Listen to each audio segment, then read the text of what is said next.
அதிகாரிகள் தயவு செஞ்சு உங்க உணவு ஒரு வாய் உள்ள போகும்போது எங்களை பத்தி யோசிங்க. நம்ம சாப்பிட்றோமே, அவங்க சாப்பிட்டாங்களா 2 வருஷம், அவங்களுக்கு பணம் கிடைச்சுதா அப்படின்றத யோசிக்கணும். அந்த ஒரு வாய் சாப்பாடு நிம்மதியா உள்ள போலன்னா எங்களுடைய பயிற்றுனரா உள்ள வைக்கும் போது ஏன் அந்த மனுவை கொடுக்கல, ஏன் ஒரு அப்ளிகேஷனை கொடுக்கல, இப்போ மட்டும் நீங்க எந்த அதிகாரத்தின் பேர்ல வந்தீங்கன்னு கேள்வி கேட்கிற அரசாங்கம் நாங்க உள்ள போகும்போது மட்டும் எந்த பதிவையும் கொடுக்காம உள்ள சேர்த்துக்கிட்டாங்க. வாங்க வாங்க சரிங்க வேலை செய்யுங்க. ஆனா இப்போ மட்டும் ஈஸியா வெளியே அனுப்பிட்டு பணத்தையும் கொடுக்க மாட்டேன். ஆனா காரணம் இல்லை, சரியான காரணம் கூட. ஒரு மெசேஜ் வந்து ஒரு எம்ப்ளாயை தூக்க முடியும் அப்படின்னா அது இந்த இடத்துல மட்டும்தான் நடக்கும். ஒரு வாட்ஸ்அப் மெசேஜ் குறுஞ்செய்தி மூலமாக உங்களுக்கு வேலை இல்லை. இது எந்த அதிகாரியாச்சும் இந்த கொஸ்டின் கேட்டாங்களா? எப்படி நீங்க அந்த செய்தி வந்து கம்ஃபர்டபுளா, இது எந்த அரசாங்கம் கொடுத்துச்சு, எந்த அதிகாரி கொடுத்தாரு, இது உண்மையானதா, இது ரியலா, இது ட்ரூத்தா, இது ஆனஸ்டா, இது டிசிப்ளினா, இந்த டிசிப்ளின் வந்து இதுதான் அரசாங்கம் ஃபாலோ பண்ண வேண்டிய டிசிப்ளினா, இப்படித்தான் ஒரு எம்ப்ளாயை தூக்கணுமா, இது எல்லா கேட்டகரியிலும் இருக்கா, எல்லா துறைகள்லயும் இது நடக்குதா, இதெல்லாம் ஏன் யாருமே பார்க்க மாட்டேங்கிறாங்க, யாருமே யோசிக்க மாட்டேங்கிறாங்க. அப்ப யோகா பயிற்றுனா அந்த அளவுக்கு நாங்க இறங்கி போயிருக்கோமா? சித்தர்கள் வழி வந்த நாடு நம்ம நாடு, சித்தர்கள் பாரம்பரியத்தை கடைபிடிக்க நாடு நம்ம நாடு. அதே சித்தர் வழி வந்த சித்த மருத்துவத்தில் பணியாற்றக்கூடியவர்கள் நாங்க. அப்ப அவங்களுக்கு என்ன இந்த ஒரு நிலைன்னா நம்ம எங்க நோக்கி போயிட்டு இருக்கோம்? நம்ம பாரம்பரியத்தை விட்டு கொடுத்துட்டோமா, அல்லது மனிதாபிமானத்தை இழந்துட்டோமா, அல்லது வாழ்க்கை சிக்கலை பத்தி யோசிக்கிறது இல்லையா, இல்ல ஹியூமன் பீயிங்கை பத்தி சிந்திக்கிறது இல்லையா? இத்தனை கேள்விக்கு இன்னைக்கு எங்களுக்கு அரசாங்கத்துக்கு இருந்து விடை கிடைக்கணும். விடை கிடைச்சா மட்டும்தான் நாங்க இங்கிருந்து விடை பெறுவோம் என்று கூறி இதற்கு காவல்துறை அவர்களுடைய ஒத்துழைப்பையும் சில பொதுமக்களின் ஒத்துழைப்பையும் எங்களின் உடன்பிறப்புகளாக இருக்கக்கூடிய சக உதரங்களையும் ஒத்துழைப்பையும் எதிர்நோக்கி இந்த அறவழி போராட்டத்தை நாங்கள் இனிதே நடைபெற்று முடிக்க விரும்புகிறோம். அனைவரின் ஆதரவையும் எதிர்பார்த்து காத்திருக்கிறோம். ஒரு நல்ல முடிவு எங்களுக்காக கிடைக்கும்ன்ற முக்கிய நம்பிக்கையோட நாங்கள் இங்கே கூடியிருக்கிறோம். எங்களுடைய கூட்டத்திற்கு அத்துணை அன்பர்களும் ஒத்துழைப்பு தர வேண்டுகிறோம். நன்றி, வணக்கம். நன்றிமா. தன்னுடைய ஆதங்கத்தை வெளிப்படுத்திய சத்தியமாலா அவர்களுக்கு தமிழ்நாடு யோகா ஆசை சங்கத்தின் சார்பாக நன்றி தெரிவித்துக் கொள்கின்றோம். இப்பொழுது நம்முடைய சட்ட ஆலோசகரும் உயர்நீதிமன்ற வழக்கறிஞர் அண்ணன் திரு அருணகிரி அவர்கள் உரையாற்றுமாறு அன்போடு கேட்டுக்கொள்கின்றோம். அவருடைய வேலைப்பளுவின் காரணமாக நீதிமன்றம் செல்ல இருப்பதால் இப்பொழுது உங்கள் முன் உரையாற்ற வருமாறு அன்போடு கேட்டுக்கொள்கிறேன். நன்றி.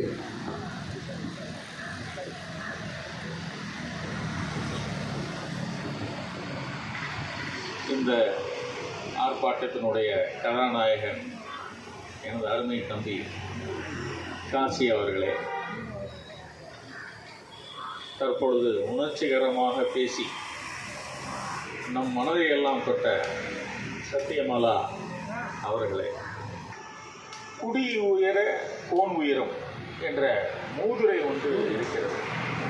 அதாவது நாட்டில் உள்ள மக்கள் எல்லோரும் நல்ல பயனடைத்தார்கள் என்றால் அந்த அரசு, எந்த நாட்டினுடைய மக்கள் நன்றாக வளருகிறார்களோ அந்த நாடு, அந்த ஆட்சியும் நன்றாக வளரும் அப்படின்றது அதனுடைய கருத்து. அதை தான் நான் ஒவ்வொரு கூட்டத்திலும் நான் அந்த யோகா சம்பந்தப்பட்ட கூட்டங்களில் சொல்வது.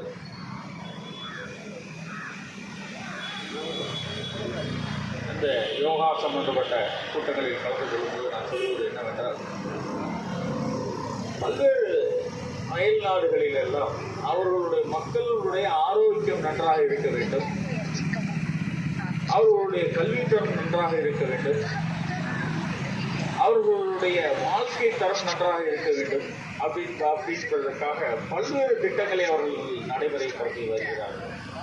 அதே போல நம்மளுடைய நாட்டிலும் அந்த மாதிரியான திட்டங்கள் இருந்தாலும் அதை மேலும் அவருடைய மகன் வழக்கறிஞராக இருந்து கொண்டிருக்கிறார். பாரதிய ஜனதா நகர் சங்கத்தின் சார்பாக பொன்னாடை போட்டு கௌரவிக்கின்றோம்.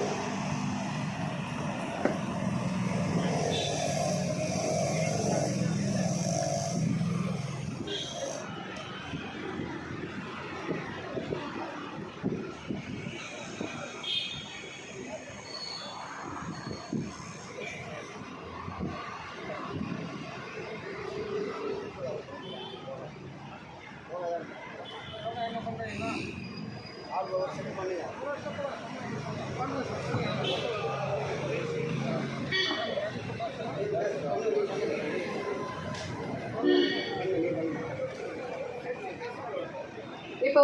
ஏன் நமக்கு இந்த சிக்கல் வருது அப்படின்னா, எல்லாருமே அவங்களுடைய வாழ்க்கை தேவைகள்ல நிறைவு செஞ்சா போதும்னு நினைக்கிறாங்க.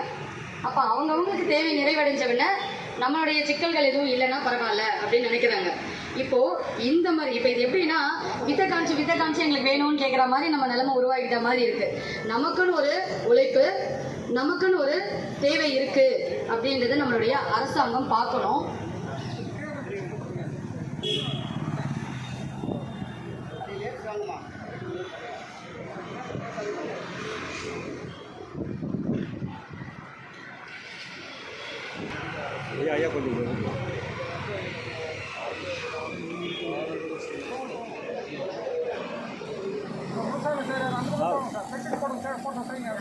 மீண்டும் தொடர்வோம்.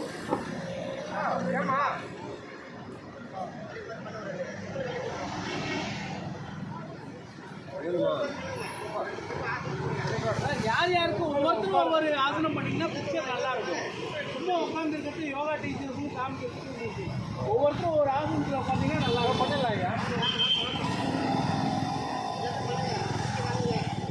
உட்காருங்க பண்ணுங்க.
10 நிமிஷம் வச்சோம். அதுக்கப்புறம் இன்னொரு பாட்டு.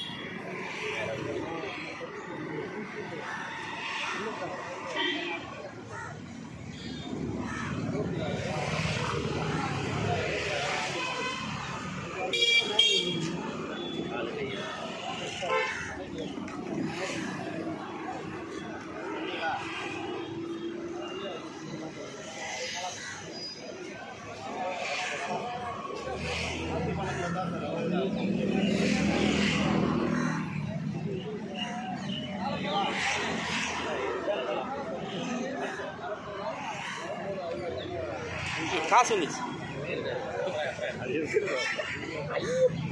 நாம காசு உணர்ச்சி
சொல்லுண்ணா.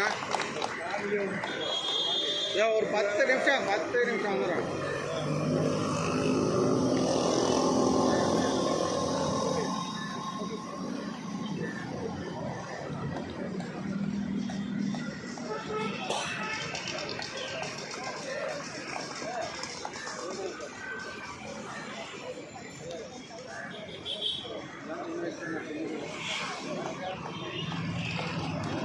நேரம் இல்லை.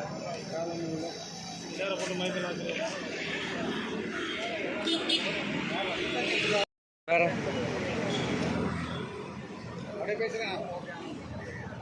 மைக் ஆஃப் பண்ணுங்க சார். சார் மைக் ஆஃப் பண்ணிட்டு பைட் ஒன்று கொடுத்துருங்க. வாப்பா பைட் ஓகே.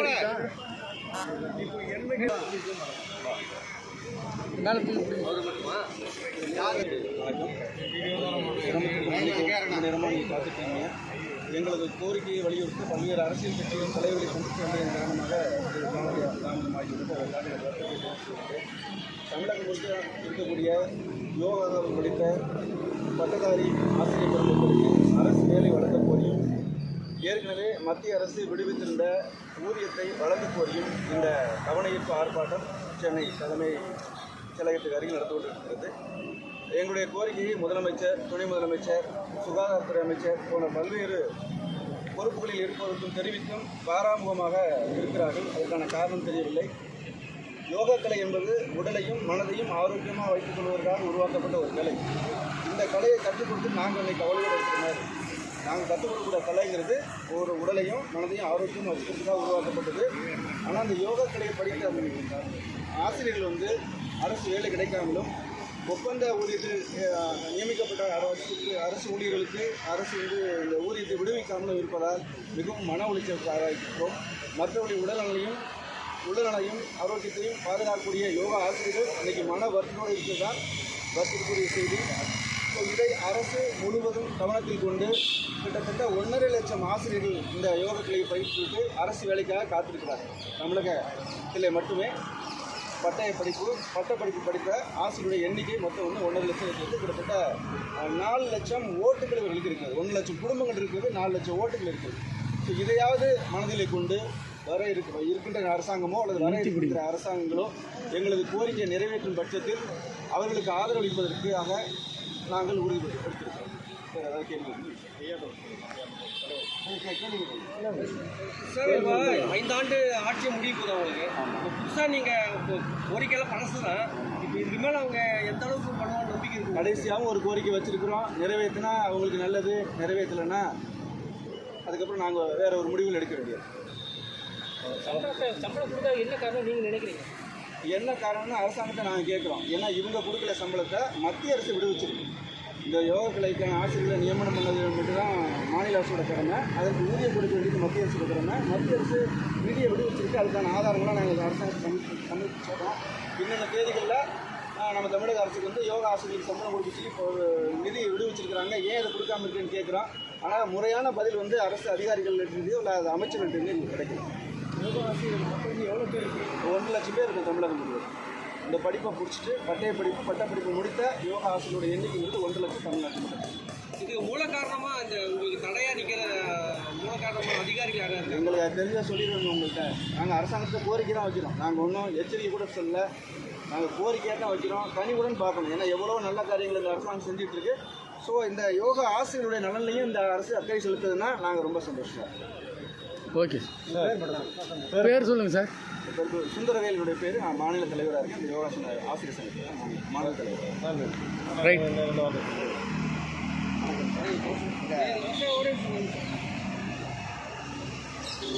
ஓகே.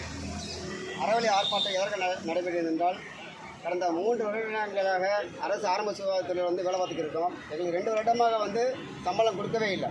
ஏன்னா சம்பளம் வந்துடும் சொல்லிட்டு சம்பளம் வந்து எங்களுக்கு வந்து காணல் நீராக இருக்கிறது. ஆனால் 1.5 கோடியை வந்து கையில் வாங்கி வச்சுட்டு மாநில அரசு இது வரைக்கும் விடுவிக்கவில்லை.